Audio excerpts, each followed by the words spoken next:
गीता में अर्जुन को स्वयं भगवान कह रहे हैं कि उस परमेश्वर की शरण में जा, उसके लिए उन संतों के पास जा जो तत्वदर्शी हो। इसी प्रकार हजरत मोहम्मद को उनका अल्लाह कह रहा है कि कोई और पूर्ण परमात्मा है, उसको पाने के लिए उन तत्वदर्शी संत की तलाश कर। वो प्रभु कौन है, ये जानने के लिए कृपया अवश्य सुनिए जगत गुरु तत्वदर्शी संत रामपाल जी महाराज के अमृत वचन। और इनको उठाओ और फोड़ो, त्रासो और पुल बनाओ। नल और नील को फिर भी सेवा दे दी कि ये राज मिस्त्री रहे हैं और इनको पत्थर तराश के सेट करना आता, इसकी मदद लेना और नल नील सहायता करना इस परोपकार में। तो नल नील ने वो राज का काम कराया था उनमें, उनको तराश तरूश के एक दूसरे में फंसा दिया ताकि वो अड़े रहे। लेकिन आशीर्वाद कबीर भगवान मुनिंद्र जी का था, जिससे वो पत्थर तरे थे और लंका पर चढ़ाई करने के लिए समुद्र पर पुल बना था। धन धन सत्य गुरु सत्य कबीर भगत की पीड़ मिटाने वाले। धन धन सत्य गुरु सत्य कबीर भगत की पीड़ मिटाने वाले, भक्त की पीड़ मिटाने वाले, भक्त की पीड़ मिटाने वाले। धन धन सतगुरु सत कबीर भगत की पीड़ मिटाने वाले। रहे नल नील यतन कर हार, तब सतगुरु से करी पुकार। रहे नल नील यतन कर हार, तब सतगुरु से करी पुकार। जा सत रेखा लिखी अपार सिंधु पे शिला तिराने वाले। जा सत रेखा लिखी अपार सिंधु पे शिला तिराने वाले। धन धन सतगुरु सत कबीर भगत की पीर मिटाने वाले। डसी सर्प ने जब जा पुकारी, इंद्रमती अकुलाए। डसी सर्प ने जब जा पुकारी, इंद्रमती अकुलाए। आपने तुरंत करी सहाय बेरूली, मंत्र सुनाने वाले। आपने तुरंत करी सहाय बेरूली, मंत्र सुनाने वाले। धन धन सतगुरु सत कबीर भगत की पीड़ मिटाने वाले। दामोदर सेठ के होते अकाज, अर्ज करी डूबता देखे जहाज। दामोदर सेठ के होते अकाज, अर्ज करी डूबता देखे जहाज। लाज मेरी रखियो ग्रीव नवाज, सिंधु से पार लंघाने वाले। लाज मेरी रखियो ग्रीव नवाज, समुद्र से पार लंघाने वाले। धन धन सतगुरु सत कबीर भगत की पीड़ मिटाने वाले। कह कर जोड़ दीन धर्मदास दरस दे, पूर्ण करियो आस। कह कर जोड़ दीन धर्मदास दरस दे, पूर्ण करियो आस। मेटियो जन्म मरण की तरास, सत्य पद प्राप्त कराने वाले।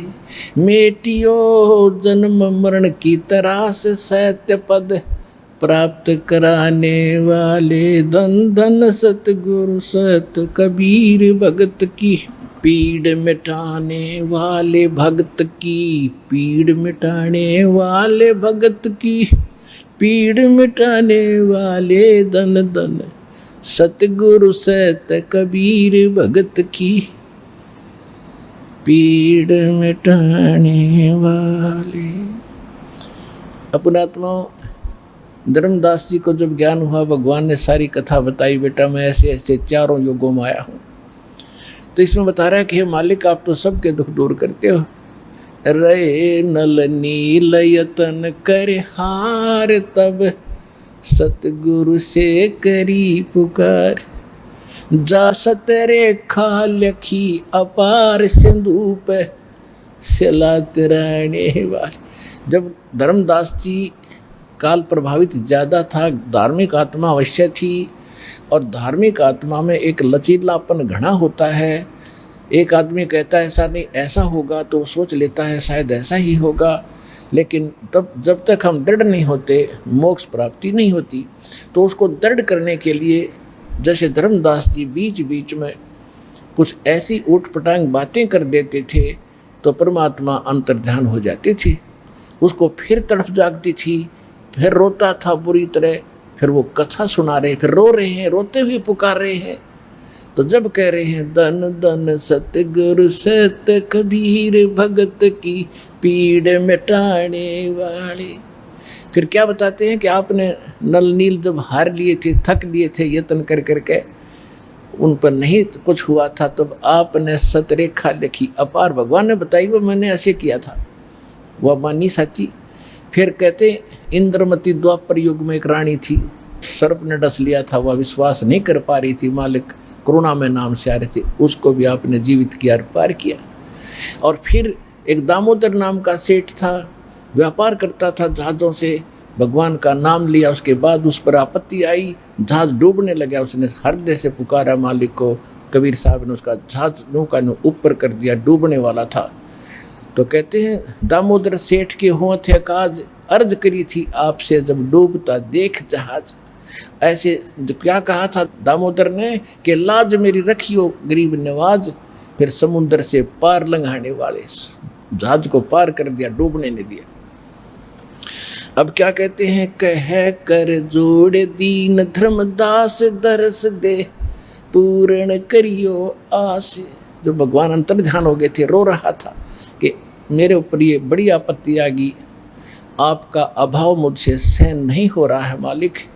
कह कर जोड़ दीन धर्मदास, दरस दे पूर्ण करियो आस। मेटियो जन्म मरण की तरास, सत्य पद प्राप्त कराने वाले।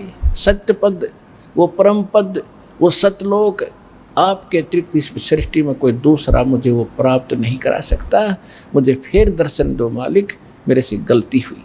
अब जो प्रश्न चल रहा है, त्रेता युग में दाता ने कैसी लीला की।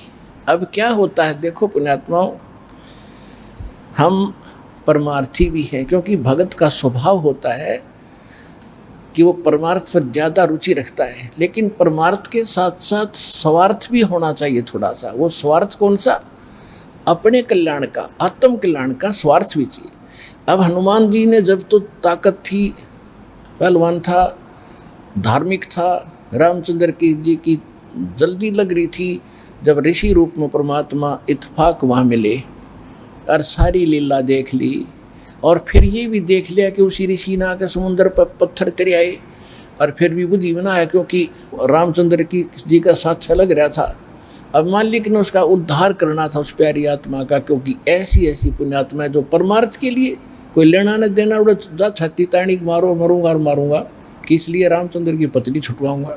अब जो प्रश्न चल रहा है, त्रेता युग में दाता ने कैसी लीला की।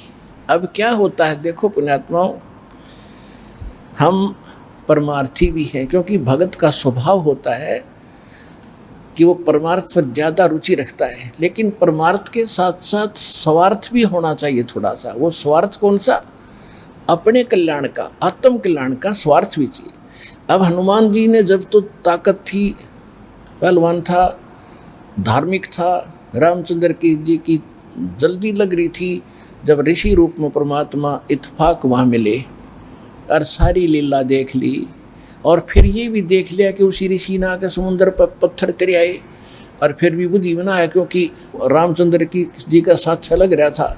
अब मालिक ने उसका उद्धार करना था उस प्यारी आत्मा का, क्योंकि ऐसी ऐसी पुण्यात्मा है जो परमार्थ के लिए कोई लेना न देना, उड़ा जा छत्ती ताणी मारो, मरूंगा और मारूंगा, कि इसलिए रामचंद्र की पत्नी छुटवाऊंगा। और यति पुरुष थे, बाल ब्रह्मचारी थे, ऐसी लगन थी उसमें। तो कहने का भाव ये था कि फिर इस खुशी में कि रामचंद्र जी के साथ अयोध्या जाऊंगा, वहाँ मेरी इज्जत होया करेगी। अब वो तो श्रद्धालु था, समर्पित था भगवान के लिए, लेकिन गलती यह लग रही थी, रामचंद्र ने परमात्मा पूर्ण मान बैठा था।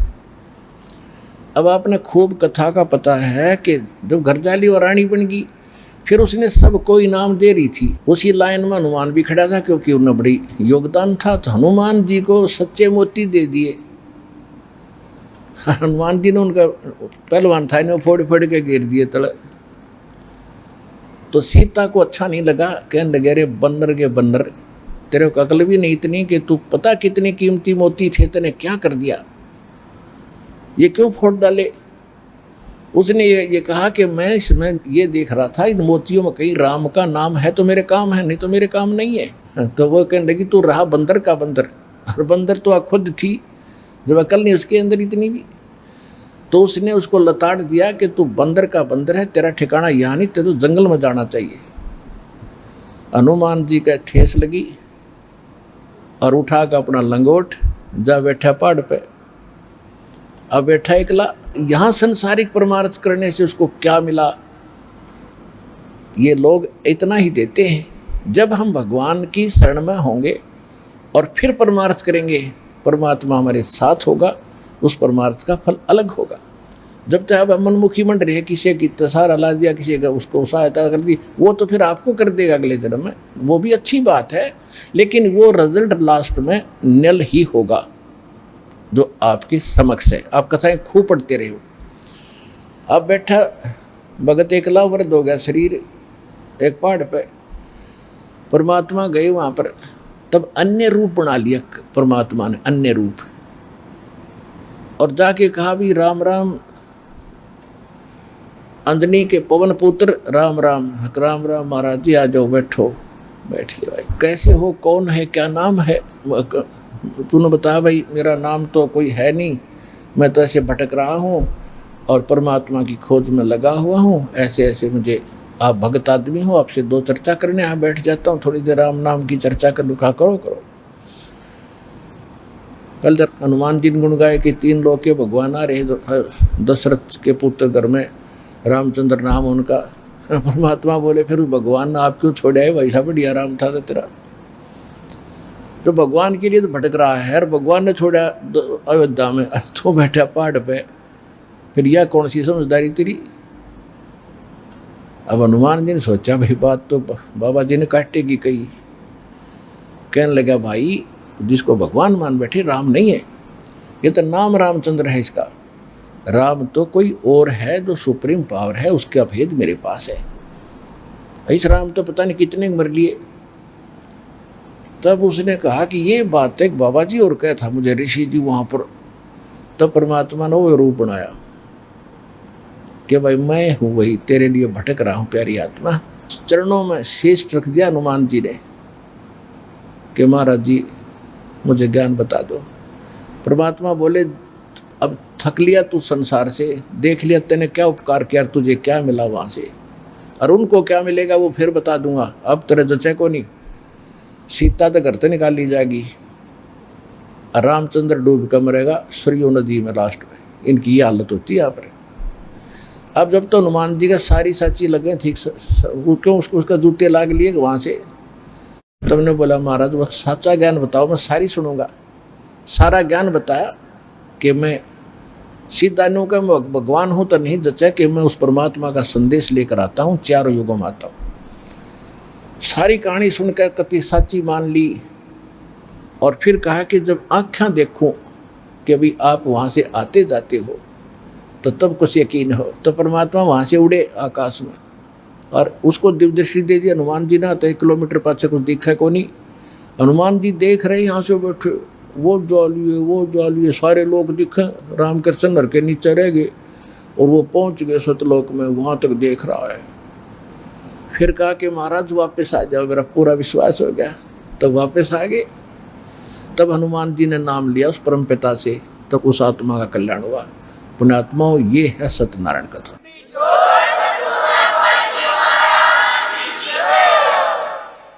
अब आपको कुछ श्रद्धालुओं के अनुभव सुनवाएंगे, ध्यान से सुनना। इतनी दूर से आते हो पुण्यात्मा, और आज तो परमात्मा ने दया बख्श रखी है, खचाखच भरा है। ये 12 एकड़ जमीन में कति पूरा छाप रखे हैं बच्चों ने, और आज की तो पैर टेकने स्थान नहीं है। ये परमात्मा के सच्चे ज्ञान की और उस वचन की मेहरबानी है, जो उसने कहा था कलयुग में पूरा संसार मुझे मानेगा, पूरा विश्व मुझे जानेगा, पूरा विश्व मेरी भक्ति करेगा, और पूरे विश्व में एक ही ज्ञान, एक ही भगवान होगा, और सतयुग जैसा माहौल होगा। कुछ दिनों में वो दिन भी आने वाला है। सर्व सृष्टि के रचने वाले कबीर परमेश्वर जी की असीम रजा से आप सभी परमात्मा की प्यारी आत्माएं परमेश्वर की महिमा सुनने के लिए उपस्थित हुए। सत्संग में आने से इस प्राणी को ज्ञान होता है कि मानव शरीर हमें किस लिए प्राप्त हुआ था, और हम इसका कितना सदुपयोग और कितना दुरुपयोग कर रहे थे। तो सत्संग का मिलना अति दुर्लभ है।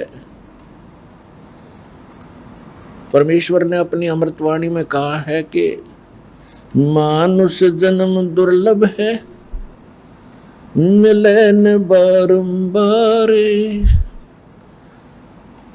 तरवर से पत्ता टूट गिरे फिर बोर न लगता डर। परमेश्वर ने कहा है कि ये मनुष्य जीवन बहुत ही दुर्लभ है, और आपके हाथ से छूट जाने के बाद मृत्यु के उपरांत आपकी ऐसी दशा होगी जैसे वृक्ष से लीप पत्ता टूट के गिर जाता है जमीन पर, वो पुनः स्थापित उस यथा स्थान पर नहीं हो पाता। भावार्थ है परमात्मा का कहने का कि मनुष्य जीवन मिला है तो इसका काम भी कोई विशेष कार्य है। उसकी जानकारी सत्संग से होती है, और सत्संग संत करते हैं, सतगुरु करता है, और कोई सत्संग कर ही नहीं सकता। उसके लिए श्रीमद् भगवत गीता अध्याय नंबर 7 के श्लोक नंबर 19 में कहा है कि बहुनाम जन्मानाम अंते ज्ञानवान माम परपदते।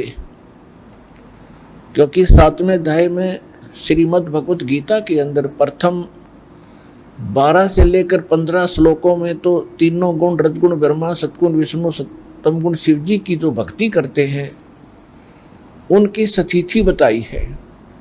उसके विषय में कहा कि राक्षस स्वभाव को धारण किए हुए मनुष्यों में नीच दूषित कर्म करने वाले मूर्ख गीता ज्ञानदाता कहता है कि मेरी भक्ति भी नहीं करते। ये तो इन ब्रह्मा विष्णु महेश अन्य देवताओं तक इनकी बुद्धि दृढ़ हो चुकी है। उसके बाद 7वें अध्याय के 16 से लेकर 18 तक अपनी भक्ति करने वालों की वैरायटी बताई है, प्रकार बताए हैं। उसमें बताया है कि मेरी भक्ति 4 प्रकार के व्यक्ति करते हैं। एक अर्थार्थी जो केवल धन घना प्राप्ति करने के लिए वेद मंत्रों का ही आश्रय लेकर अनुष्ठान किया करते हैं। और दूसरा अर्थ बताया है कि जो संकट निवारण के लिए भी वेद मंत्रों के अतिरिक्त किसी अन्य मंत्र किसी लोक वेद के मंत्र का वो सहारा नहीं लेते, यानी वेदों के मंत्र यानी श्लोकों को ही बार बार उनकी आवर्ती करके उसी से कुछ लाभ प्राप्त करते हैं।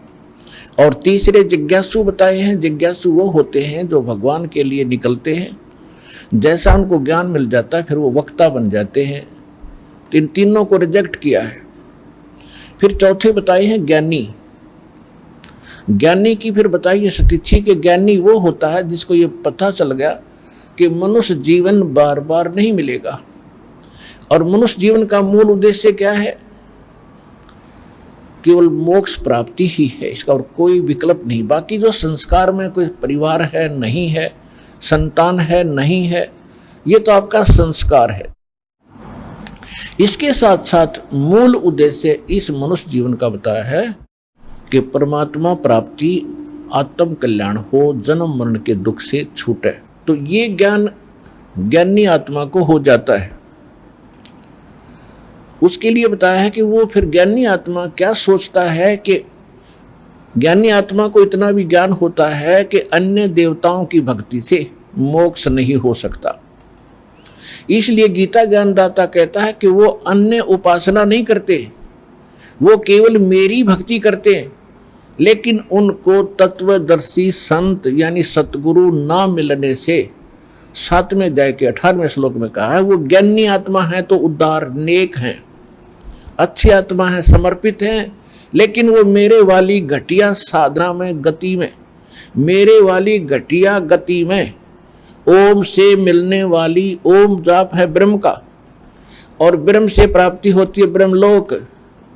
गीता अध्याय नंबर 8 के श्लोक नंबर 16 में कहा है कि ब्रह्मलोक में गए हुए प्राणी भी पुनः जन्म मृत्यु में ही रहते हैं। ये ब्रह्म की साधना है। और गीता ज्ञानदाता भी ब्रह्म है। 8वें अध्याय के 13वें श्लोक में कहता है कि ओम इति एकाक्षरम ब्रह्म व्यवहारन माम अनुसमरण यह परियाति तदंदेहम सयाति परमाम गतिम। मुझ ब्रह्म का केवल एक ओम मंत्र है और इसका अंतिम सांस तक सिमरण करता हुआ जो शरीर त्याग कर जाता है, ओम से मिलने वाली परम गति प्राप्त होती है। ओम से कौन सी परम गति है? ब्रह्मलोक प्राप्ति है। ब्रह्मलोक में गए हुए प्राणी भी जन्म मृत्यु में रहते हैं। और गीता अध्याय नंबर 2 श्लोक 12 में, गीता अध्याय नंबर 4 श्लोक 5 और 9 में, गीता अध्याय नंबर 10 श्लोक 2 में स्पष्ट करता है कि अर्जुन तेरे और मेरे जन्म बहुत हो चुके, तू नहीं जानता, मैं जानता।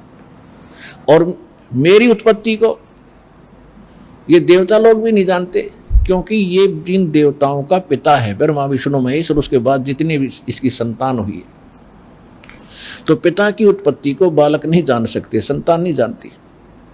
दादाजी बताते हैं। तो उस दादाजी ने यानी जो सबके जनक हैं, सबके मालिक हैं, उस कबीर परमेश्वर जी ने स्वयं आकर के इनकी सतीथि बताई, ब्रह्मा विष्णु महेश की जन्म मृत्यु बताई, इसके पिता की जन्म मृत्यु बताई और यथार्थ ज्ञान जो भक्ति की विधि हमें ज्ञान दिया उस मालिक नाग। तो कहने का भाव ये है कि गीता ज्ञान दाता की साधना यानी ब्रह्म साधना से भी मोक्ष नहीं होता, जन्म मृत्यु नहीं समाप्त होती। इसलिए गीता अध्याय नंबर 7 के श्लोक नंबर 18 में कहा कि अर्जुन ये ज्ञानी आत्मा है तो उदार, लेकिन ये मेरे वाली अनुत्तम गति में ही स्थित हैं, आश्रित हैं।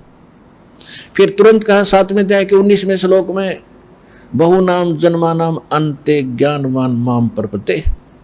बहुत ही जन्मों के अंत के जन्म में कोई ज्ञानी आत्मा मेरे तक उसकी बुद्धि उठती है, मेरे तक की भक्ति भी मुश्किल से कोई ज्ञानी आत्मा अनंत जन्मों के कष्ट उठाने के बाद किसी एकाध जन्म में मेरी भक्ति करते हैं। और वासुदेव सर्वमिति सहमात्मा सो दुर्लभ। वासुदेव ही सब कुछ है, वही मोक्षदायक है, वही पाप नाशक है, वही सबका उत्पत्ति करता है और तीनों लोकों में प्रवेश करके सबका धारण पोषण वही करता है। उसके परम पद को प्राप्त करने के उपरांत ही जीव की जन्म मृत्यु समाप्त हो सकती है। ये बताने वाला साधु तो बड़ी मुश्किल से प्राप्त होगा। बहुनाम जन्मानाम अन्ते ज्ञानवान माम प्रपते। वासुदेव सर्वमिति। वासुदेव का क्या अर्थ है? वासुदेव नोट कृष्ण। कृष्ण जी के पिताजी का नाम था वासुदेव और वासुदेव वेदों में है पूर्ण परमात्मा की महिमा। वासु का अर्थ है निवास करने वाला, सब पर निवास करने वाला देव माने परमेश्वर, सबके ऊपर जिसकी प्रभुता है, सबका ओवरऑल कंट्रोलर है, वो है वासुदेव, यानी सब पर छाया हुआ। तो ब्रह्मा जी विष्णु जी एक एक विभाग के मालिक हैं, वो भी एक ब्रह्मांड में। रजगुण विभाग के ब्रह्मा जी, सतगुण विभाग के विष्णु जी और तमगुण विभाग के शिव जी। इनके पिताजी केवल 21 ब्रह्मांड में छाए हैं, ये सब पर वासु नहीं है, ये कुल के मालिक नहीं है। फिर नेक्स्ट ये सरपुरुष है, 21 ब्रह्मांड का स्वामी जो ब्रह्मा विष्णु महेश का पिता है, जिसमें हम रह रहे हैं, जिसके एक ब्रह्मांड में। जैसे भारत के अंदर बहुत सी प्रांत हैं और कुल मिलाकर एक भारत भी है, ऐसे समझो। तो एक ब्रह्मांड में एक प्रांत में हम रह रहे हैं। ऐसे ही 7 संग ब्रह्मांड का स्वामी है अक्षर पुरुष। गीता अध्याय नंबर 15 के श्लोक नंबर 16 और 17 में 3 पुरुष बताए, सरपुरुष, अक्षर पुरुष, और इनसे अन्य है जो सर्वश्रेष्ठ परमात्मा है, जो सबका धारण पोषण करता है, तीनों लोकों में प्रवेश करके वो वास्तव में अविनाशी भगवान है। तो यहाँ बताया जो नेक्स्ट जो परम अक्षर पुरुष है, गीता अध्याय नंबर 8 के श्लोक नंबर 3 में जिसके विषय में कहा है कि वो परम अक्षर ब्रह्म है, तो वो है वासुदेव। वो असंख्य ब्रह्मांड का स्वामी है, इंक्लूडिंग सरपुरुष एंड अक्षर पुरुष। इन सब के ऊपर वो मालिक है, वो वासुदेव है। तो यहाँ बताया कि बहुनाम जन्मानाम अन्ते ज्ञानवान माम प्रपद्ये वासुदेव सर्वमिति। वो वासुदेव ही सब कुछ है, ये बताने वाला सह महात्मा सो दुर्लभ है। वह महात्मा बड़ी मुश्किल से प्राप्त होगा। आदरणीय गरीबदास साहिब जी को परमेश्वर कबीर जी सतलोक लेकर गए थे सन 1727 में। जैसे ये सत्संग का समागम का ये इस उपलक्ष्य में है कि परमात्मा प्रत्येक युग में एक लीला ऐसी करते हैं, सतलोक से आते हैं, शिशु रूप धारण करते हैं, कमल के फूल पर विराजमान होते हैं। कमल का फूल अंडरस्टूड है कि जल में ही होता है, जिस कारण से वो नारायण कहलाते हैं। जल के ऊपर आकर विराजमान होने वाले को नारायण कहते हैं। और फिर उनको निसंतान दंपति उठाकर ले जाते हैं।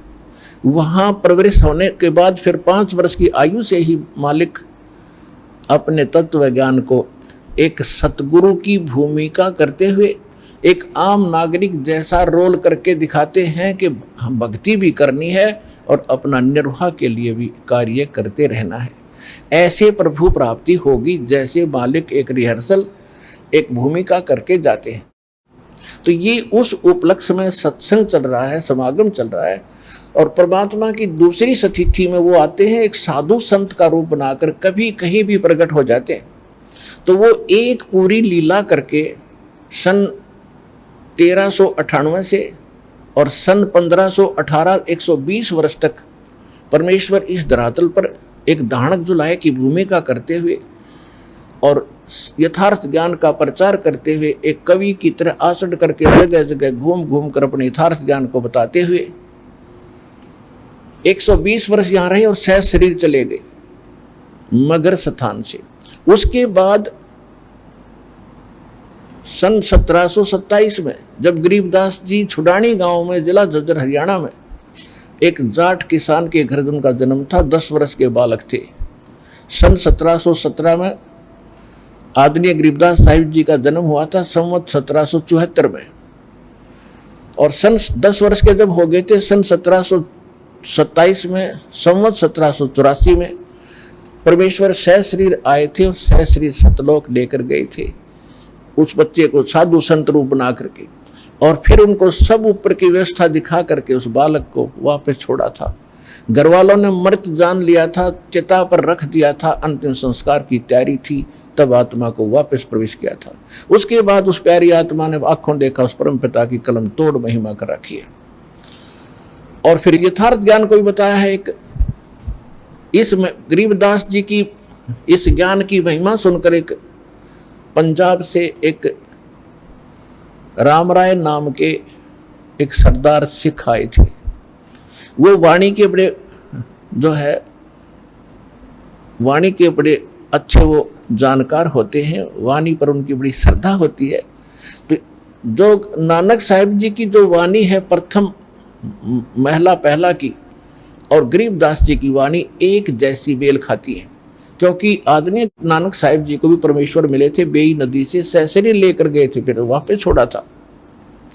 3 दिन तक ऊपर सारी व्यवस्था दिखा करके तीसरे दिन वापस छोड़ा था। और नानक साहिब जी ने भी परमात्मा की आंखों देखा महिमा, कलम तोड़ बताई। जब उन्होंने सतलोक में देखा, फिर दानक रूप में, जुलाहे रूप में काशी में देखा, तब नानक साहिब जी ने कहा था कि फाई सुर तुम लोग की वेश, ए ठगवाड़ा ठगी देश, खरा सियाणा बहुता बार ये धानक रूप रहा करता है। ये 24 नंबर पृष्ठ पे श्री गुरु ग्रंथ साहिब में अंकित है। और 721 पृष्ठ पे गुरु ग्रंथ साहिब में लिखा है कि एक अर्ज गुप्तम पेश तोदर कून करतार हे शब्द स्वरूपी राम, यानी वचन से सृष्टि रचने वाले को कून करतार शब्द स्वरूपी राम बोलते हैं। और हक्का कबीर करीम तू बेऐब परवरदिगार, ये जो का तू लिखा 721 पृष्ठ पर प्रथम ही लाइन पंक्ति में। 731 पृष्ठ पे गुरु ग्रंथ साहिब में लिखा है कि अंधला नीच जात परदेसी मेरा खिन आवे चल जावे, और जा की संगत नानक रहंदा क्यों कर मुंडा पावे। कि उसके अंत को कैसे पा सकूं हूं, वो धानक रूप, वो नीच जात कहो जिसको तुम, वो तो पूर्ण परमात्मा है। 1 सेकंड में यहाँ होते 1 सेकंड में ऊपर होते, मैं उसकी कैसे उसका अंत पाऊं। ऐसे गरीबदास जी ने कहा कि हम सुल्तानी नानक तारे दादू को उपदेश दिया, जात जुलाहा भेद न पाया वो काशी महे कबीर हुआ। अनंत कोट ब्रह्मांड का एक रति नहीं भार, सतगुरु पुरुष कबीर हैं ये कुल के सिरजनहार। ये गरीबदास जी ने बताया। तो इस वाणी को सुनकर के लुधियाना के पास एक वासियर गांव है, पिंड है छोटा सा, और वहां का एक राम राय नाम का बहुत बड़ा किसान था। 900 बीघा जमीन थी उस समय, 900 बीघा, बड़े बीघा होते थे। तो उसको पता चला कि गरीबदास नाम के गांव छुड़ानी में दिल्ली के आसपास बड़े महापुरुष हैं जिनको बहुत बड़ा ज्ञान है। उनकी वाणी सुनी तो उसके दर्शनार्थ आए थे। और राम राय जी का एक उर्फ नाम साथ में रख लेते हैं गांव में, उसका नाम जुम्मकरा भी था। ओरिजिनल नाम से गांव में कम जानते हैं और प्रचलित नाम से ज़्यादा वेल नोन होते हैं। तो जुम्मकरा नाम से वो ज़्यादा प्रसिद्ध थे। जब वो आए, गरीबदास जी से चर्चा की। गरीबदास जी सिंपल वेशभूषा में, गांव जैसे किसान होते थे पहले, धोती कुर्ता, और एक बहुत बड़े किसान थे गरीबदास जी, जाट थे। और लगभग 2500 बीघा जमीन था, 2500 बीघा यानी 1400 एकड़ लगभग। तो राम राय जी ने गरीबदास जी से चर्चा की और गरीबदास जी ने उनको बहुत वो निर्मल ज्ञान बताया। तब उस राम राय ने यानी झुमकरा ने कहा था कि हे भगवान, ये ज्ञान तो जो आप बता रहे हो आज तक हमें कभी कानों सुना न आंखों देखा। तब गरीबदास जी ने कहा है, एक झुमकरा नाम का संत गरीबदास की अमर ग्रंथ में एक झुमकरा के नाम से यानी उस सरदार जी को समझाने के उद्देश्य से लगभग 45 मिनट का ऐसे वाणी बोली है। उनमें से कुछ अंश सुनाता दास। जो प्रसंग चल रहा है कि बहुनाम जन्मानाम अंते ज्ञानवान माम प्रपंचे, और वासुदेव सर्वमिति से महात्मा सुदुर्लभ, श्रीमद् भगवद गीता अध्याय नंबर 7 के श्लोक 19 में कहते हैं वासुदेव ही सब कुछ है। ये बताने वाला संत तो बड़ी मुश्किल से मिलेगा। इसके विषय में गरीबदास जी कहते हैं, तत्व भेद कोई ना कहे रे झुमकरा, ये पैसे ऊपर नाच सुनो राई झुमकरा, कोटों मध्य कोई नहीं रे झुमकरा, अरबों में कोई गर्क सुनो राई झुमकरो। के करोड़ संतों में तुझे ये तत्व ज्ञान बताने वाला संत नहीं मिलेगा। अरबों में कोई गर्क का अर्थ है, हमारी एक देसी लैंग्वेज है, अपनी यहाँ हरियाणा की भाषा है। इसमें कहा करते हैं जो घना, जिसके पास अत्यधिक धन होता गांव में, तो उसको कहा करते कि ये धन में गर्क है। गर्क मीन परिपूर्ण, यानी उस धन का उसके पास कोई कमी नहीं है, घना धन है। जो ताकतवर होता था उसको कहते यूं हांगे में, यानी शक्ति में, हांगे में गर्क है, शक्ति बहुत ज्यादा है इसके अंदर। तो इसलिए उस संत की परिभाषा बता रहे हैं, कोटों में दे कोई नहीं रे झूमक रहा, अरबों में कोई गर्क सुनो राई झूमक रहा। अरबों में पाओगा तुझे कोई संत कंप्लीट इन ऑल रिस्पेक्ट, यानी गर्क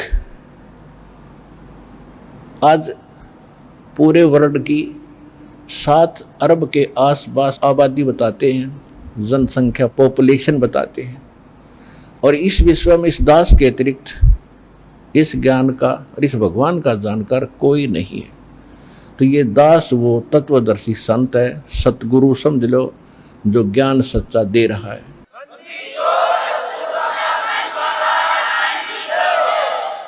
और ये ऐसा संत मिलना बड़ा दुर्लभ है, और आपको ये सुलभ हुआ तो धन है आपके माता पिता जिनसे जन्म हुआ। अब परमात्मा की वो महिमा सुनाते हैं जिस उपलक्ष्य में ये सत्संग चल रहा है।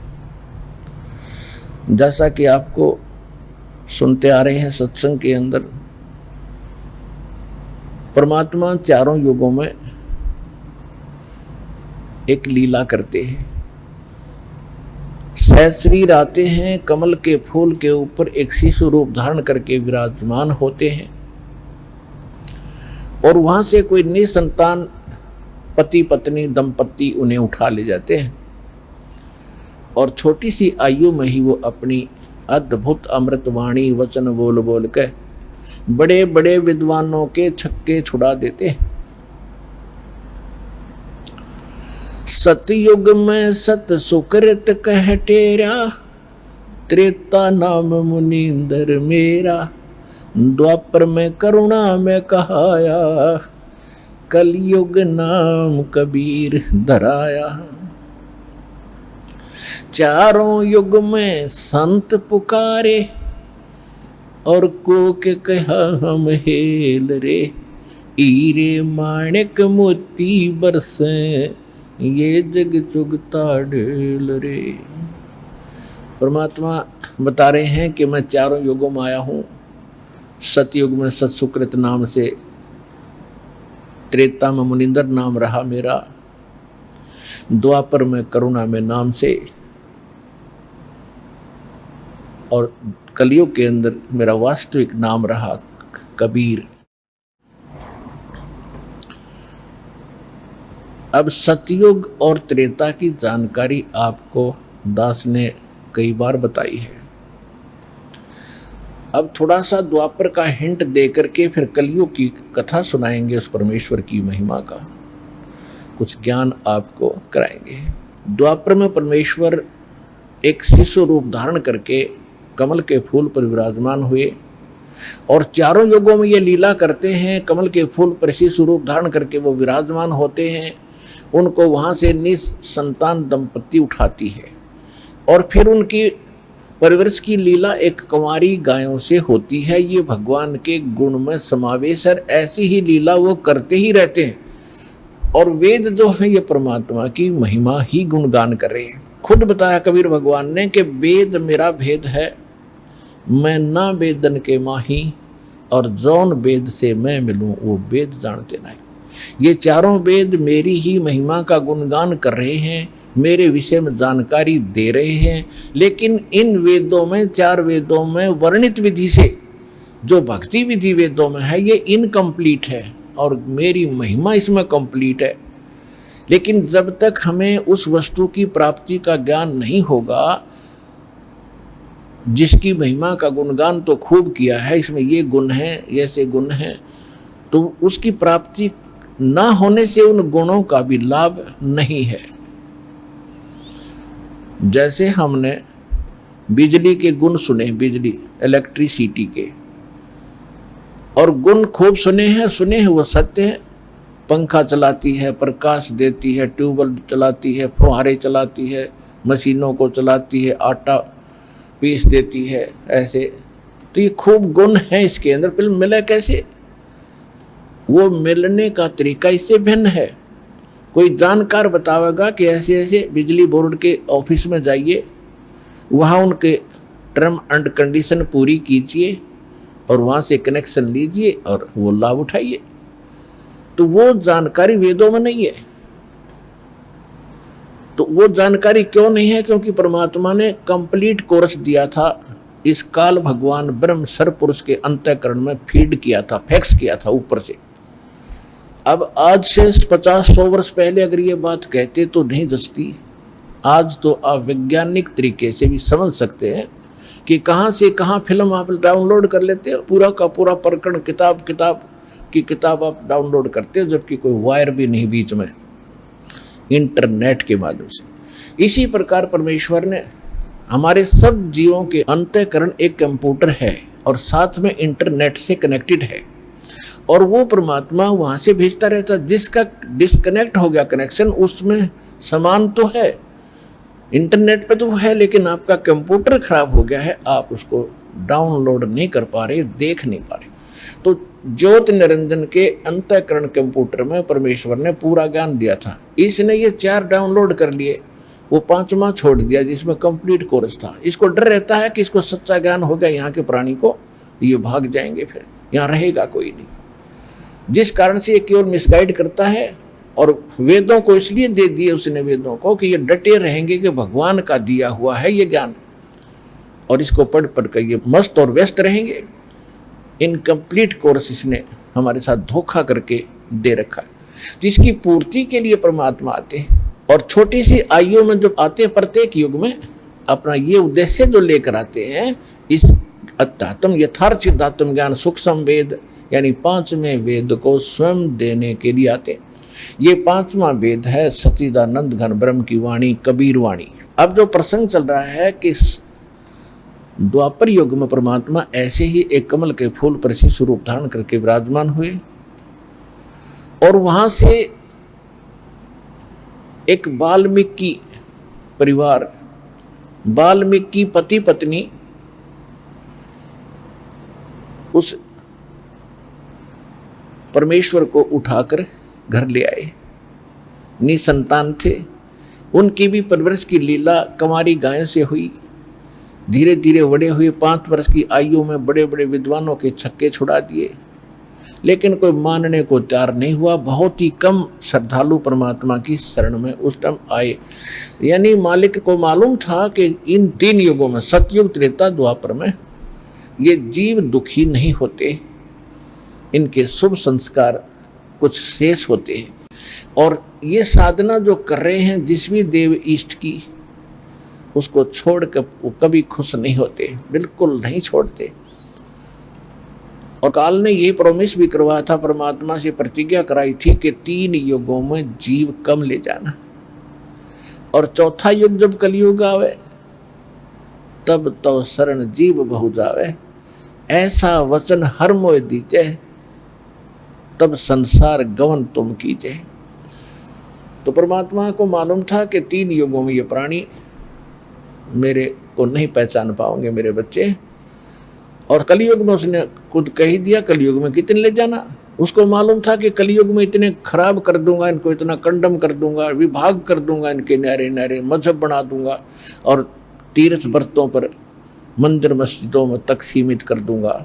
और जब कभी कोई परमात्मा का संदेश वाहक आएगा, कोई सुनेगा नहीं उसकी बातों को।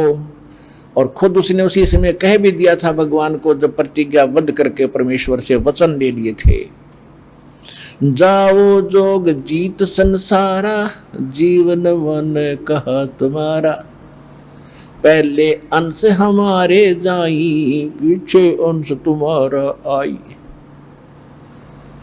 कि 5500 वर्ष जब कलयुग बीतेगा तब अपना अंश तुम भेजोगे, उससे पहले मैं अपने दूत भेज दूंगा, नकली ज्ञान प्रचार प्रसार करने वाले, और वो इतना तहलका मचा देंगे, जब आपका जीव, आपका हंस जाएगा या तुम जाओगे, कोई तुम्हारी बात नहीं सुनेगा। जाओ जोग जीत संसारा, फिर जीवन मन कहा तुम्हारा, जीव तुम्हारा कहा न माने, हमारी ओढ़ हो बात बखाने। कि जीव कोई भी तुम्हारी बात को नहीं मानेगा, तुम जो और भगवान बताओगे और स्थान बताओगे, तब तक मैं इनको स्वर्ग तक ही सीमित कर दूंगा। बिस्त, जन्नत, हेवन इनके हृदय में इससे अधिक कोई बात ही नहीं होगी। और तुम बताओगे कि और कोई भगवान है और कोई ऐसा स्थान है, कोई नहीं सुनेगा। और मेरे अज्ञान के वकील बनकर तुम्हारे संत के साथ वो वाद विवाद किया करेंगे। जीव तुम्हारा कहा न माने, हमारी ओढ़ हो बाद बखाने, वाद विवाद किया करेंगे। अब परमात्मा ने फिर कहा, चौथा युग जब कलयुग आई, तब हम अपना अंश पठाई। घर घर देखियो बोध विचारा, सतनाम सब ठोर उचारा। सतयुग बीते 5500 पाचा, जब ये वचन मेरा होगा साचा। और सतयुग बीत जावे जब एता, सकल सृष्टि परम पुरुष पद चेता। कि जब कलयुग 5505 वर्ष बीत जाएंगे, उस समय देखना पूरा विश्व ही, पूरी सृष्टि के प्राणी मेरे उस परम पद के जानकार होंगे। सबको पता होगा कि एक सतलोक है जहाँ से हम आए हैं, और ये मेरा वचन उस समय सत्य होगा जब 5505 वर्ष कलयुग बीत जाएगा। 5505 कलयुग पूरा हो जाता है सन 1997 में, और सन 1997 में परमेश्वर स्वयं आकृष्ण दास को एक साधु रूप में आके और ये संदेशा दे गए थे कि अब ये प्रचार शुरू कर दे और सतनाम सार नाम देना शुरू कर दे। समय आ गया।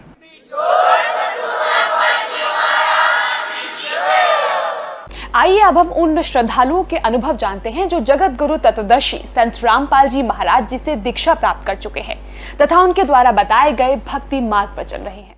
नमस्कार सर। सत साहेब। क्या नाम है सर आपका? मेरा नाम भवनलाल दास है।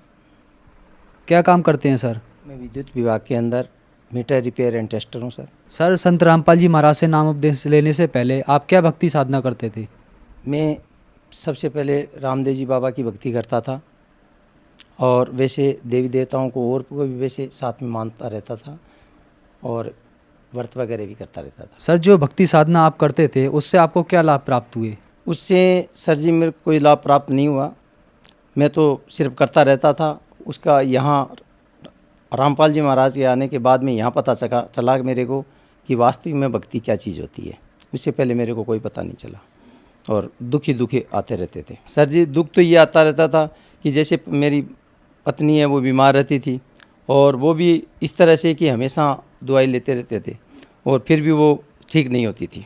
इसलिए दुख का तो कोई बहुत ज़्यादा ही आते रहते थे, कोई पता नहीं। बीमारी थायराइड थी एक तो, और थायराइड के अंदर भी वो सुन टाइप रहने लग जाती थी, और उसके सोयल आ जाती थी। और काफ़ी इलाज कराया बीकानेर से भी, और रतनगढ़ में तो काफ़ी डॉक्टरों से इलाज कराया। फिर बीकानेर भी उन्होंने कहा बीकानेर दिखा लो, तो बीकानेर भी गए, वहाँ भी पीबीएम में, वहाँ भी कोई इलाज नहीं हुआ।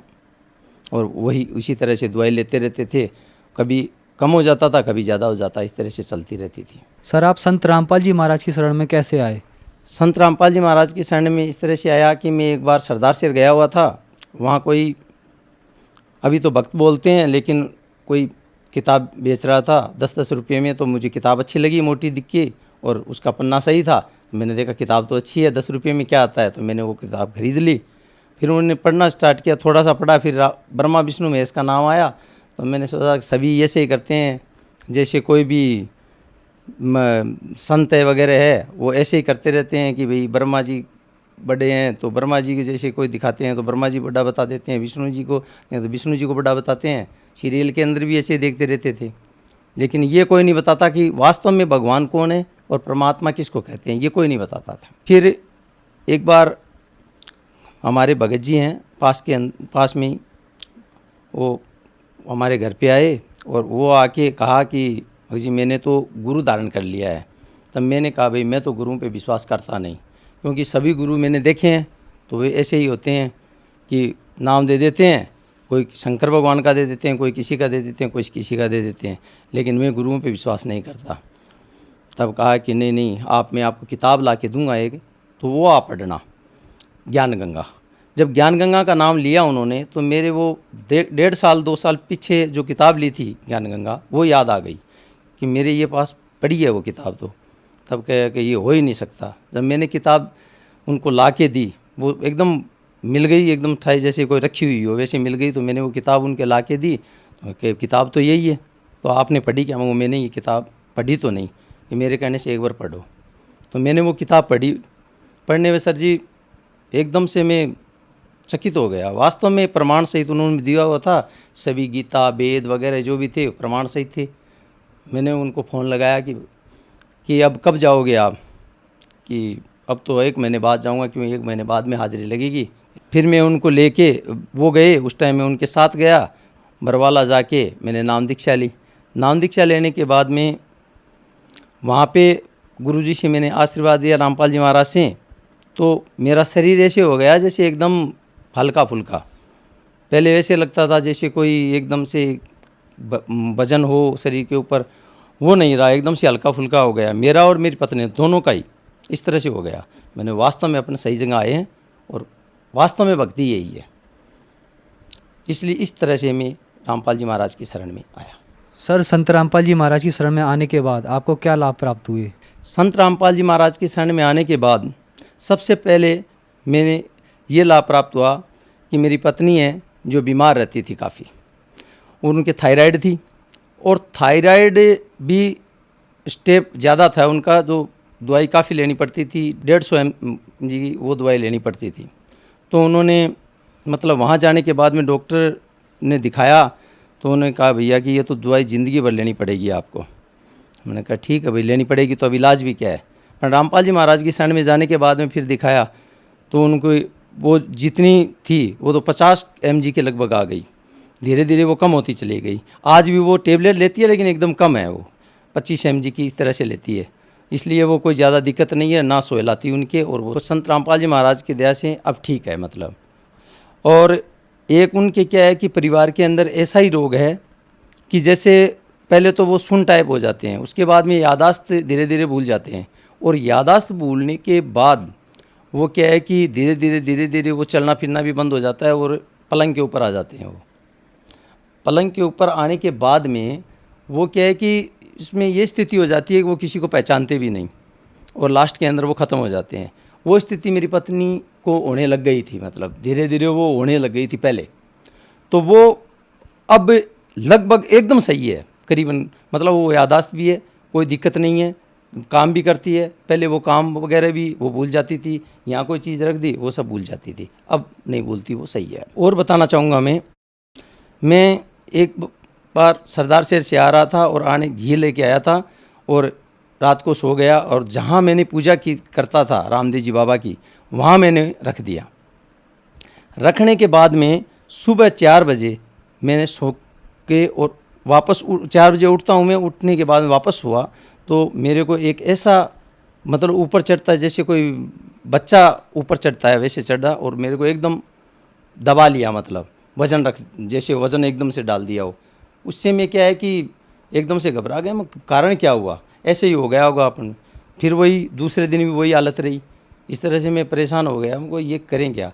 तो मैंने काफ़ी 20-25 हज़ार रुपये 30 हज़ार रुपये लगा दिए सर जी, लेकिन वो सही नहीं हुआ। रामपाल जी महाराज की शरण में जाने के बाद में जिस दिन मैंने नाम लिया उस दिन से एकदम ख़त्म हो गया वो, और आज तक कोई दिक्कत नहीं हुई।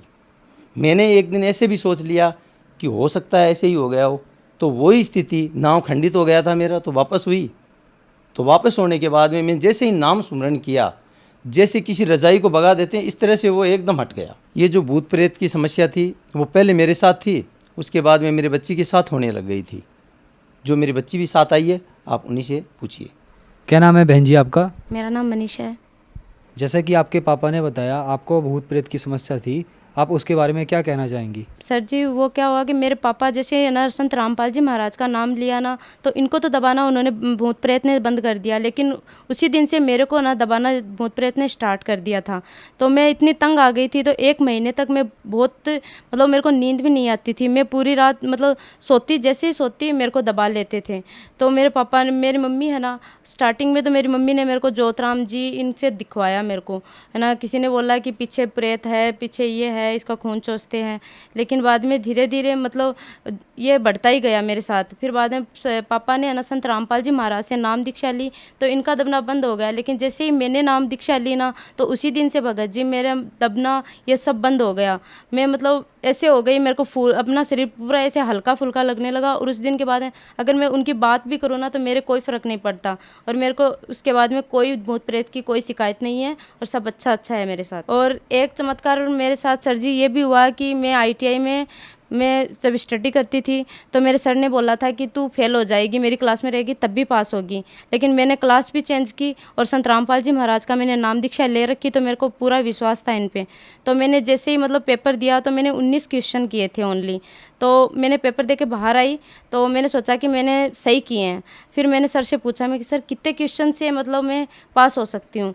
तो सर ने बोला कि 20 तो आपको एकदम एक्यूरेट सही करने हैं और उसके बाद ऊपर करो तो वो आपके सही होने चाहिए, नहीं तो माइनस मार्किंग में कट जाएगी। और उस टाइम सर जी मेरे मतलब 1/3 माइनस मार्किंग और एक क्वेश्चन 3 नंबर का था। तो मैंने सर को पेपर दिखाया तो सर ने बोला कि ये इतने कि कौन कौन से कैसे कैसे किए। तो 19 में से मेरे 5 तो सर ने गलत बता दिए। अब मेरे को ये हुआ कि मैं क्या करूं, क्योंकि मैं ये तो गलत बता रहे हैं और मैंने क्वेश्चन 19 किया और 20 में मैं पास हो रही हूँ।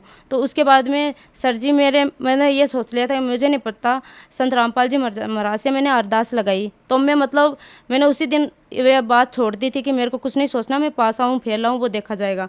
तो मैंने संत रामपाल जी महाराज पे विश्वास किया और आज मैं पास हूँ और मेरे 30 क्वेश्चन सही हैं, जबकि मैंने 19 क्वेश्चन ही किए थे। लेकिन आज मेरे 30 क्वेश्चन पूरे सही हैं और मैंने मार्कशीट में आप देख सकते हो, मेरे लेके नहीं आई, लेकिन मैंने मार्कशीट 15 दिन पहले ही लेके आई हूँ। उसमें मेरे 30 क्वेश्चन सही हैं और मेरे 90 नंबर आए हैं।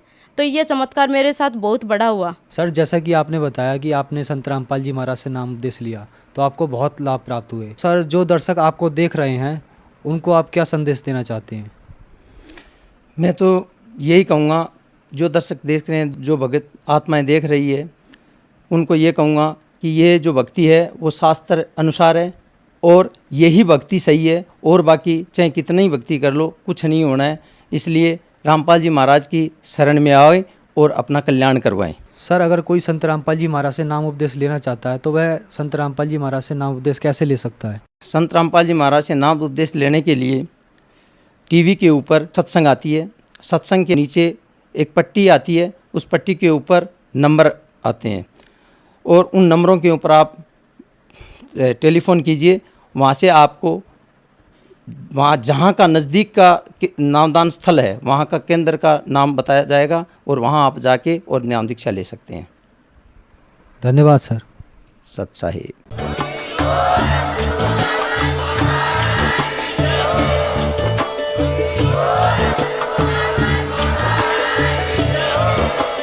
आप सुन रहे थे जगत गुरु तत्वदर्शी संत रामपाल जी महाराज जी के मंगल प्रवचन। अधिक जानकारी के लिए विजिट कीजिए हमारी वेबसाइट www.jagatgururampalji.org।